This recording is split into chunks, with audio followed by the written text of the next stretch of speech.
안녕하세요. 제니리딩입니다. 오늘은 혼자만의 시간이 필요한 이유를 같이 읽어볼 텐데요. 솔로 타임 해가지고 나코시 야스후미 권혜미 옮긴 인간관계에 집착하기보다 자기 자신에게 몰두할 때 인간은 외로움에서 벗어날 수 있다. 정신건강의학과 의사가 제안하는 작지만 확실한 행복.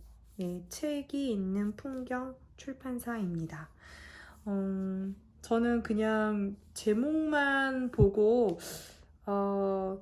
혼자서도 외롭지 않다? 혼자서도 할 일이 많다? 뭐 이런 거일 거라 생각이 들어서 조금 내용이 전혀 예측이 안 되더라고요. 그래서 궁금해서 한번 저 구매해 봤거든요. 그럼 같이 한번 보겠습니다. 먼저 차례를 한번 보겠습니다. 우리는 집단을 살아간다. 진짜 내 인생을 발견하는 방법. 내 마음 점검하기. 내 몸이 하는 말에 귀 기울이기. 작은 변화가 인생을 바꾼다. 한 번 더 집단 안으로 들어가자. 네, 저는 이 책을 전체 다를 읽어주는 건 아니고요. 제가 읽다가 좋은 부분들, 그 밑줄 친 부분들을 여러분께 한번 읽어드리는 거거든요. 예, 그 부분들을 같이 한번 보겠습니다. 나를 공허하게 만드는 것은 무엇일까? 내 인생은 이대로 좋을까? 평온하게 잘 살아가던 사람도 어떠한 계기로 인생의 벽에 부딪히며 나는 도대체 무엇을 위해 살고 있는 걸까? 라는 깊은 공허감에 빠지게 된다. 사회가 풍족하고 안전해질수록 우리는 사회와 인간의 관계성을 중시하게 되었다. 현대인은 식량을 확보하지 못해 굶어 죽을 위기에서 벗어난 대신 가족이나 친구 또는 애인이나 직장 동료처럼 주변 사람과 좋은 관계를 맺어야 살아갈 수 있게 되었다. 우리는 지금 누군가를 만나고 싶으면 지구 반대편까지 비행기를 타고 날아갈 수 있고 SNS를 통해 유명인과 대화를 나눌 수도 있다. 그러나 그 풍족한 연결고리는 우리의 마음속에 있는 공허감을 치유해 주기는커녕 오히려 그 공허감을 더욱더 크게 만드는 요인이 되었다. 우리의 마음은 원만한 인간관계만으로 풍족해지지 않는다. 인간관계가 인생의 전부가 되면 현대인 특유의 불행이 발생한다. 우리는 가끔 일상 속에서 가슴에 커다란 구멍이 뚫린 듯한 깊은 공허감을 느낄 때가 있다. 그 공허감은 인간관계로 지치고 피곤해졌을 때 찾아온다. 우리의 사고와 감정은 인간관계나 주변 환경에 강한 영향을 받는다. 따라서 평소와는 조금 다른 곳에 가는 것만으로도 마음속에 있는 공허감을 지울 수 있다. 인간은 모든 행동을 자신이 선택했다고 생각하지만 사실 우리는 무의식 중에 내가 소속된 집단의 가치관이나 습관에 의해 행동한다. 집단에서 벗어나 솔로 타임을 보내는 구체적인 방법에 대해서는 차츰 설명하겠다. 우선 여기서 내가 꼭 전하고 싶은 말이 있다. 혼자 있는 시간, 즉 솔로 타임을 가지면 집단 안에 있는 내 모습을 보다 객관적으로 볼 수 있다는 점이다. 회사나 가족, 친구나 애인, 국가나 사회처럼 나를 둘러싼 집단이 나에게 어떠한 영향을 미치고 있는지, 그리고 그것이 내 인생을 얼마나 구속하고 있는지를 알면 우리의 마음속에 있는 공허감의 정체가 점점 선명해질 것이다. 일에서 성공하고 친구와 가족과 애인에게 둘러싸여 있으며 예술과 취미 활동을 활발하게 즐기는 사람이라도 정작 자신은 공허감을 느끼는 경우가 있다. 그 이유는 지금 이 집단이 아무리 좋아도 언젠가 거기서 버려질지도 모른다고 마음속으로 예감하고 있기 때문이다. 평소에는 그다지 의식하지 못하지만 우리의 행동 대부분에는 무언가 목적의식이 숨어 있다. 이를테면 걷는다는 행위 하나에도 어떠한 목적이 있다. 출근길에 바쁘게 걷는 것은 회사에 지각하지 않기 위한 목적이고, 피트니스 센터에서 걷는 것은 건강을 위한 또는 다이어트를 위한 목적이다. 목적의식을 버리지 않으면 솔로 타임의 진짜 의미를 만끽할 수 없다. 왜냐하면 무엇을 위한 이라는 목적의식은 대부분 집단의 요구에 부응하려는 노력이기 때문이다. 집단 안에서 방전된 인생의 활기는 집단 밖에서 충전된다. 이 말은 인생의 철칙이나 마찬가지다. 직장 동료에게 상처받았다면 회사 밖에서, 가족에게 상처받았다면 집 밖에서 그 상처를 치유해야 한다. 평소에 내가 자주 가는 장소나 분위기에서 벗어나면 집단 안에서 받은 상처를 치유받을 수 있다. 사람은 마음의 상처를 받았을 때 누군가가 치유해 주길 원한다. 그러나 내 마음속 공허감은 절대 다른 사람이 채워주지 못한다. 누군가가 치유해 주길 바라는 마음이라면 반드시라고 해도 좋을 정도로 결국 치유받지 못할 가능성이 높다. 그것은 집단 안에서 받은 상처를 집단 안에서 치유받으려고 했기 때문이다. 비행기 만들기에 매진한 라이트 형제의 집중력은 아마 세상 사람들의 눈에는 광기로밖에 보이지 않았을 것이다. 그러나 그 광기에 찬 집중력이 인류의 역사를 바꿔주었다. 시간 가는 줄 모르고 무언가를 몰두하는 사람은 집단 안에서도 튀기 마련이다. 반대로 말하면 집단 안에서 다른 사람의 눈을 의식하는 한 우리는 무언가에 몰두하기 어렵고 그 결과 재능의 싹은 자라지 못하게 된다. 집단에서 벗어나 주변의 평가를 의식하지 않고 묵묵히 자신만의 세계에 몰두할 때 재능은 꽃을 피울 수 있다. 인간의 집중력은 집단의 기대에서 벗어났을 때 최대한으로 발휘된다. 즉, 목적의식이나 칭찬 욕구에서 벗어났을 때 뇌는 자신의 힘을 최대한으로 끌어낸다. 연봉과 행복도에는 어느 정도 상관관계가 있다. 하지만 연봉이 어느 수준 이상이 되면 금전적 풍족함과 정신적 행복도는 상관없게 된다. 2002년 노벨 경제학상을 수상한 프린스턴 대학의 데니얼 카너먼 교수의 말에 의하면 정신적 행복도는 연봉 7만 5천 달러, 약 8천만 원까지는 수입에 비례하게 증가하지만 7만 5천 달러가 넘으면 행복도가 더 이상 증가하지 않는다고 한다. 이와 비슷한 연구조사에서도 똑같은 결과가 나온 것을 보면 금전적 풍족함과 정신적 행복도의 낮은 상관관계는 어느 정도 보편적인 것이라고 말할 수 있다. 돈이 전부라고 믿는 집단 안에 갇힌 사람은 그 벽 밖에 펼쳐진 세상을 정확하게 인식하지 못한다. 약육강식을 믿는 집단 안에 갇힌 사람은 자신이 강자인지 약자인지를 떠나서 사람이 사람을 돕는 세상이 있다는 것을 믿지 못한다. 집단과 집단 사이에 생긴 벽은 안에서는 밖이 절대 보이지 않고 밖에서는 아니 투명하게 보이는 마술 거울과도 같다. 집단 밖에 있으면 집단의 일그러진 내면 세계관이 잘 보인다. 그러나 집단 안에 있으면 집단 밖에 또 다른 세계가 있다는 사실조차 인식하지 못하게 된다. 집단 안에서 상처받고 다른 사람을 믿지 못하고 부정적인 세계관에 사로잡힌 사람은 집단 밖의 세계를 현실로 받아들이지 못한다. 따라서 내가 속한 집단만이 세상의 전부라고 생각하며 살아간다. 부정적인 자아상과 부정적인 타인상, 그리고 부정적인 세계관은 적어도 본인에게 있어서는 자기가 만든 이미지가 아니라 현실 그 자체다.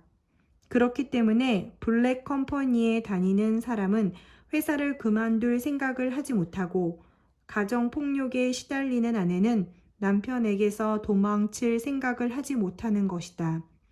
많은 사람들이 마음 바꾸기의 중요함과 어려움을 잘 알지 못한다.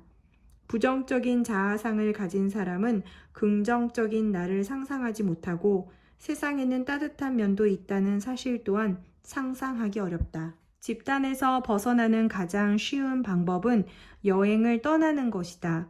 혼자서 며칠, 가능하면 3박 4일 이상으로 여행을 떠나보자. 그러면 아마 여행 둘째 날, 셋째 날부터는 마음이 가벼워지고 평소 고민했던 일도 별일 아닌 것처럼 여겨질 것이다. 여행을 떠나는 것만으로도 마음이 가벼워지는 이유는 우리를 둘러싼 사람과 환경이 바뀌기 때문이다. 여행을 떠나면 우리는 평소와 다른 사람을 만나고 평소와 다른 공간에서 시간을 보내게 된다. 앞에서도 이야기했듯이 인간은 항상 주변 사람들에게 강한 영향을 받는다. 그러나 사실 우리는 사람뿐만 아니라 옷이나 가구, 식사 등 나를 둘러싼 다양한 환경에 영향을 받는다. 여행을 떠나면 우리의 몸은 평소 익숙한 인간관계나 다양한 물건에서 멀어지고 전혀 다른 사람과 물건의 영향을 받기 시작한다. 그 결과 우리의 의식은 자연히 집단 안에 있는 나에게서 멀어지게 된다. 청소는 심리학적으로 여행과 비슷한 효과를 발휘한다. 여행과 청소에는 커다란 공통점이 있다. 그것은 물건을 버리는 것이다. 미니멀 라이프든 정리의 마법이든 청소의 요점은 버리는 것에 있다. 여행을 떠나는 것은 우리 방에 있는 많은 물건을 잠시 버리는 것과도 같다. 그리고 청소도 버리는 행위다. 여행과 마찬가지로 청소도 물건에서 우리의 마음을 분리시키는 효과를 발휘한다. 책장에 꽂힌 책, 주방 선반의 그릇, 옷장 속의 옷. 말 그대로 우리는 24시간 동안 많은 물건에 영향을 받는다. 방에 놓인 수많은 물건은 우리 자아의 기반이기도 하다. 따라서 물건을 버리기란 의외로 쉽지 않다. 그러나 크게 마음 먹고 물건을 버리면 우리는 기존의 나에서 벗어나 새로운 나를 만날 수 있다. 물건 하나를 버리는 것은 내 정체성 일부를 버리는 것과 같다. 여행이나 청소가 공간에 반응하는 심리학적 기술이라면 고전과 판타지 읽기는 시간에 반응하는 심리학적 기술이다. 높이 나는 새가 멀리 본다라는 말이 있지만 대부분의 사람들은 고작해야 10년 아니면 2, 3년 정도의 시간만 그리며 살아간다. 그러나 몇백 년, 몇천 년이라는 긴 시간 축을 넘나들다 보면 작은 집단 안에서 전전긍긍했던 나는 사라질 것이다.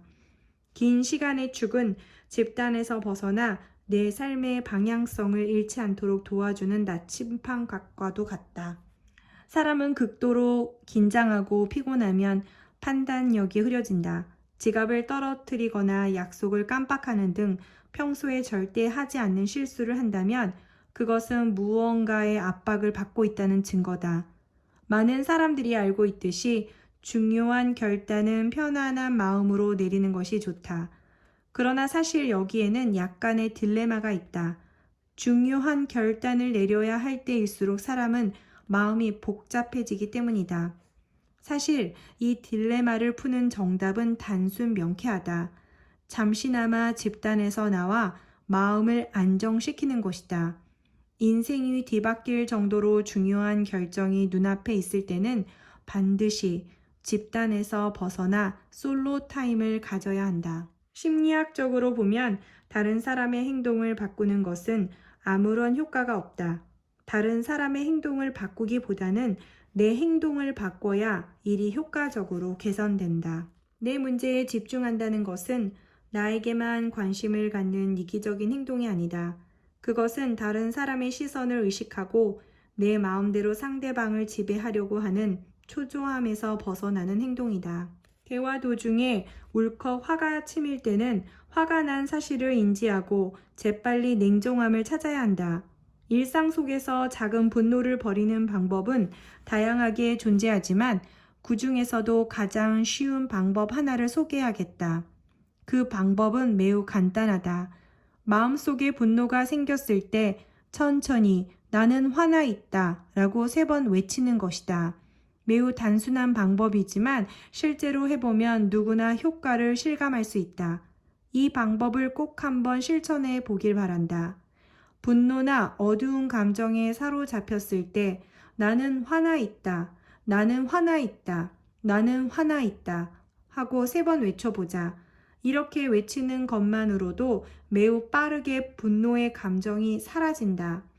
이러한 방법을 이용해 그때그때 분노를 버리는 것이 감정이라는 난폭한 말을 제어하는 첫걸음이다. 심리학적으로 보면 집중 욕구는 분노와 깊은 관계가 있다.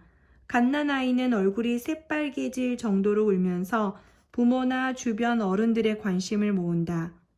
이것은 어른이 되어서도 마찬가지다. 누군가에게 관심받고 싶다는 감정은 나에게 관심을 주지 않는 상대방에게 보내는 분노의 신호다. 왜 모두 나를 인정해 주지 않는 거지? 내 이야기를 잘 들어보라고. 이런 식으로 문득 집중 욕구가 마음에 들어온다면 그것을 손으로 쓱 밀어내도록 하라. 그러면 분노로 인해 괴로워하는 시간이 절반 이상으로 줄어들 것이다. 정기적으로 밝고 긍정적인 나를 떠올린 후 그러한 나를 기준으로 삼아보라. 몸과 마음이 완전히 상쾌해졌을 때의 나를 기억해 두는 것이다. 상쾌한 몸과 마음을 기준으로 삼으면 분노가 생긴 나를 쉽게 알아차릴 수 있다. 나는 이 작업을 마음의 기준점이라고 부른다. 산이나 바다 혹은 숲과 같이 자연과 가까운 곳을 정기적으로 찾아가 여유롭게 산책을 해보자. 그리고 산책 도중에 멈춰서서 눈을 감고 심호흡을 하자. 주변에 있는 나무들과 대화를 하듯 숨을 들이마시고 내쉬어보자. 이렇게 하면 평소 인간관계로 지쳐있던 사람들도 마음이 한결 가벼워질 것이다. 1시간 정도 숲속을 걸으면 자연과 내가 점점 하나가 되어 기분이 밝아지고 상쾌해진다. 이때 상쾌한 신체 감각을 마음의 기준점으로 정해두자. 신체 감각을 나는 내장 감각이라고 부른다. 우리 몸에 나타나는 미묘한 신체 변화는 우리가 머리로 느끼는 감각보다 훨씬 빠르게 나타난다. 즉, 머리보다 몸이 먼저 반응하는 것이다. 따라서 신체 감각을 잘 관찰하면 말로 내뱉거나 행동하기 전에 그 감정을 쉽게 통제할 수 있다. 나는 그런 미묘한 감각을 느껴본 적이 없는데 이렇게 생각하는 사람도 있을 것이다. 그러한 사람은 다음의 행동을 따라 해보길 바란다. 방법은 간단하다. 한 발로 서서 눈을 감고 넘어질 때까지 자세를 유지하는 것뿐이다. 물론 넘어져서 다치면 안 되기 때문에 주변에 위험한 물건과 사람이 없는 안전한 장소에서 시도해 보길 바란다. 연습 1. 한 발로 서기. 첫 번째, 한 발로 서서 눈을 감는다. 두 번째, 넘어질 때까지 자세를 유지한다. 보통 나이나 체력, 운동신경에 따라서 한 발로 서 있는 시간이 달라진다. 그러나 이 자세만큼 우리의 현재의 마음 상태를 잘 보여주는 동작도 없다. 마음이 안정된 상태에서는 눈을 감아도 오랫동안 한 발로 서 있을 수 있다. 그러나 근심 걱정이 많거나 불안하고 초조할 때는 한 발로 서서 눈을 감는 순간 넘어져 버리게 된다. 이 자세는 몸과 마음은 하나라는 사실을 잘 보여준다. 마음의 균형이 깨진 사람은 몸 일부에 긴장감이 많이 쌓여 있다. 종아리나 허리, 어깨 등 작은 근육에 힘이 들어가 있으면 균형이 깨져서 오래 서 있을 수 없다. 주변 사람이나 환경에 의식적으로 반응하는 것을 감응이라고 부르겠다. 즉, 무의식적으로 반응하는 것은 그저 반응에 불과하지만 의식적으로 반응하는 것은 감응이다. 이 감응이라는 기술을 잘 구사하면 상당히 효과적으로 마음을 안정시킬 수 있다. 이를테면 앞에서 소개한 자연 속에서 심호흡하기나 큰 나무 껴안기의 기술도 사실 감응의 한 예다. 큰 나무를 껴안거나 자연 속에서 심호흡을 할 때 마음이 안정되는 이유는 나무나 자연이라는 대상에 내 몸을 감응시켰기 때문이다. 이렇게 자연에 감응하다 보면 주변 사람과 반응에서 생긴 부정적인 감정을 떨쳐버릴 수 있다. 이것은 신발에 묻은 진흙을 깨끗한 물로 씻어버리는 것과 같다. 주위 물체에 내 몸을 의식적으로 감응시키면 다양한 심리학적 효과를 기대할 수 있다. 이를테면 청소할 때를 떠올려 보자. 단순히 지저분해진 바닥을 닦을 때와 꼼꼼하게 정성껏 바닥을 닦을 때는 청소가 끝난 후의 상쾌함이 다르다. 이것은 많은 사람들이 경험으로 잘 알 것이다. 정성껏 바닥을 닦을 때 우리의 몸과 바닥은 깊게 감응한다. 걸레에 물을 묻히고 물기를 짠다. 그 걸레를 4번 접어서 바닥을 꼼꼼하게 닦는다. 그렇게 하면 걸레와 마음이 하나가 되는 듯한 감각이 생기고 그 결과 마음이 점점 안정된다. 행과 명상을 통해 신체 감각을 키워나갈 때는 반드시 기억해야 할 철칙이 있다. 그 철칙이란 행과 명상은 매일 하는 것이 마음에 효과적이라는 사실이다. 아무리 좋은 생각과 좋은 행동이라도 새로운 생각, 새로운 습관, 새로운 감정은 며칠이 지나면 반드시 잊어버리게 되어 있다. 오랜 세월이 지속된 나쁜 습관을 바꾸기 위해서는 새로운 행동을 매일 반복해야 한다. 사람은 빠른 결과를 추구한다. 그러나 모든 분야가 그렇듯이 새로운 것을 할 때에는 적어도 100일 이상 그것을 지속해야 효과를 얻을 수 있다. 나는 습관을 바꾸려는 사람들에게 3개월 혹은 100일 동안 새로운 행동을 지속하라고 말한다. 그 정도는 지속해야 완전한 내 습관이 되기 때문이다. 그리고 그 습관이 1년에서 2년 이어지면 인생이 바뀌었다는 확신이 들 것이다. 무언가를 바꾸는데 1년이 걸렸다. 이런 말을 들으면 의욕이 사라질 것이다. 그러나 사실 습관을 바꾸는 데는 그리 오랜 시간이 걸리지 않는다. 습관 하나를 바꾸는 데 걸리는 시간은 보통 2주다. 또한 한 번 바뀐 습관을 한 달 또는 1년 동안 유지하는 것은 그다지 어렵지 않다. 따라서 인생을 바꾸기 위해서는 2주 동안 평소와 다른 행동을 하면 된다. 2주라고 하면 누구나 쉽게 생각하겠지만 사실 2주 동안 새로운 행동을 지속하기란 생각만큼 쉽지 않다. 아무리 작은 변화라도 사람은 2주의 벽 앞에서 좌절하기 쉽다. 그러면 2주의 벽을 극복하기 위해서는 어떻게 해야 할까? 당연한 소리지만 죽을 힘을 다하는 방법밖에 없다. 죽을 힘을 다해 무언가를 해보자고 결심했을 때 바뀌지 않는 것은 아무것도 없다. 물론 운도 따라줘야 할 때가 있다. 부자가 되거나 노벨상을 수상하기 위해서는 죽을 힘과 함께 운도 따라야 한다. 그러나 매일 1시간 일찍 일어나 명상을 하자 또는 다이어트를 위해 하루에 1800kcal 섭취하자 등의 목표는 누구나 달성할 수 있다. 인생은 죽을 힘을 다해야만 바뀐다.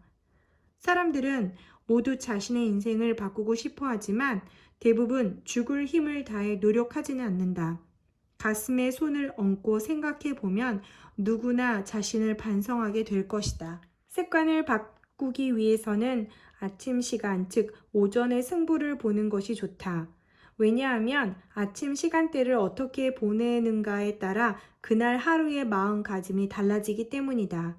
이를테면 매일 아침 5분 정도 일찍 일어나 체조를 하는 습관을 들이면 그에 따라 연쇄 반응이 일어난다. 그것이 인간관계에까지 영향을 미칠 수 있다. 한때 아침형 인간이라는 말이 유행한 적이 있었다. 아침형 인간이란 남들보다 일찍 일어나 미팅이나 새벽 공부처럼 창조적인 일을 하는 사람을 말한다. 아침에는 오후보다 몸과 마음이 조금 더 활발하게 움직인다. 따라서 아침형 인간은 심리학적으로 봐도 합리적인 생각이다. 인생을 바꾸기 위해서는 아침 시간대를 보내는 방법이 중요하다. 하지만 아침 시간을 의미 있게 보내려면 밤 시간을 보내는 방법에 주의해야 한다. 밤에는 불필요한 행동을 하지 않고 일찍 잘 필요가 있다. 늦은 밤 술이나 야식을 먹지 않으면 아침에 일어났을 때 기분 좋은 공복감을 느낄 수 있다. 나는 이 기분 좋은 공복감을 순수한 공복감이라고 부른다. 순수한 공복감은 정신적인 만족감으로 이어진다. 공복감은 분노나 불안과 같은 다양한 감정을 눈덩이처럼 점점 부풀린다. 그 감정들을 하나씩 분리하면서 공복감을 지워나가 보자. 이렇게 감정을 분리하면 순수한 공복감을 맛볼 수 있게 된다. 순수한 공복감은 평소 우리가 배고플 때 느끼는 괴로움과 고통과는 전혀 다른 기분 좋은 감각이다. 나는 가끔 이 순수한 공복감을 맛보기 위해 저녁 식사를 거르는 경우가 있다. 이를테면 오후 12시에 점심 식사를 한 후 저녁 식사는 건너뛴다. 그러면 이튿날 아침 8시까지 거의 20시간 정도 음식을 섭취하지 않게 된다. 중간에 물이나 야채 주스 등 칼로리가 낮은 음식을 먹으면 몸에 그다지 무리가 가지 않는다. 이렇게 저녁을 건너뛰는 것만으로도 신체 감각에는 확실한 변화가 일어난다. 이렇게 해서 혼자만의 시간이 필요한 이유를 다 읽었습니다. 제목과 조금 더 다른 느낌이 그런 내용이었던 것 같아요. 집단에서 벗어나서 그 진짜 고립된 혼자 있는다는 그런 그 문자적인 의미보다는 누군가한테 잘 보이기 위해서 누군가한테 보여주기 위한 그런 시간이 아니라 온전히 자기에 집중하는 시간을 가져야 된다라는 그런 의미의 혼자만의 시간이 필요한 이유였어요. 굉장히 많이 저한테 도움이 됐던 것 같아요. 다음에 같이 읽을 책은 여행의 이유예요. 이 책을 선택한 이유는 여기서도 집단에서 벗어나려면 새로운 환경을 만들어주는 것도 좋다. 그것 중에 하나가 여행이다. 라고 해서 이 제목이 또 여행의 이유가 또 연결되는 것 같아서 좀 궁금해서 한번 구매해 봤습니다. 저와 계속해서 책을 읽고 싶다면 구독과 좋아요 눌러주세요. 그럼 다음에 또 만나요.